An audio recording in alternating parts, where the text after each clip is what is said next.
Daniel Libeskind, avant tout, c'est effectivement une des stars de l'architecture dans l'époque contemporaine dans laquelle nous vivons. Il a construit dans pratiquement tous les continents.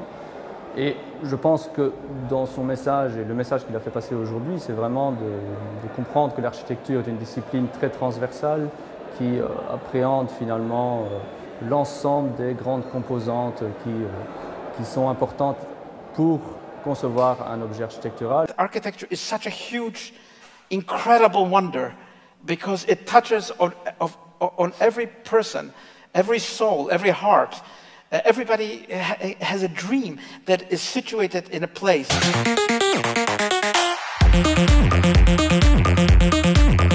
Ce qui m'a intéressé par rapport au personnage, c'est plutôt son cursus, ce qu'il a fait depuis le départ. Donc savoir que on n'est pas obligé d'être conventionnel, de devoir aller travailler dans un bureau.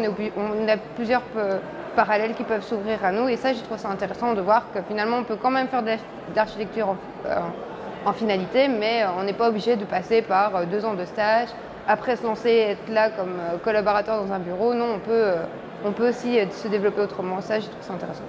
So for many years, I did architecture in a different way. I didn't have clients, but I drew.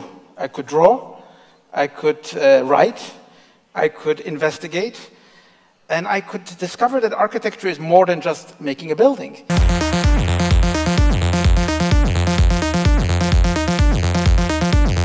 On se rend compte dans les démarches architecturales, on a tous notre moment où on a de l'inspiration, où on trouve vraiment la chose qu'on voulait trouver quand on a un projet au départ. Et alors ça peut se trouver dans n'importe quoi. Je veux dire, c'est vrai que quand on écoute de la musique, ça peut nous inspirer. Maintenant, quand on regarde le monde à l'extérieur, ça peut nous inspirer aussi en se disant voilà, les gens agissent comme cela, on doit faire absolument cette démarche-là et pas une autre. Who would be the greatest architect who ever lived?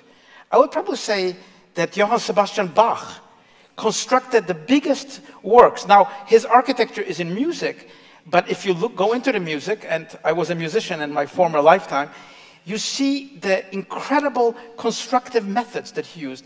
So architecture can be inspired by work of many fields.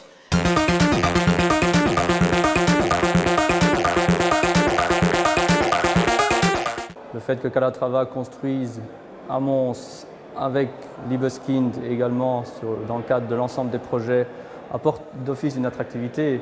Et je pense que cette attractivité-là est importante pour justement donner cette envie, cette ambition aux jeunes architectes, car de plus en plus, même si Mons est une ville qui conserve son patrimoine, mise aussi sur le contemporain.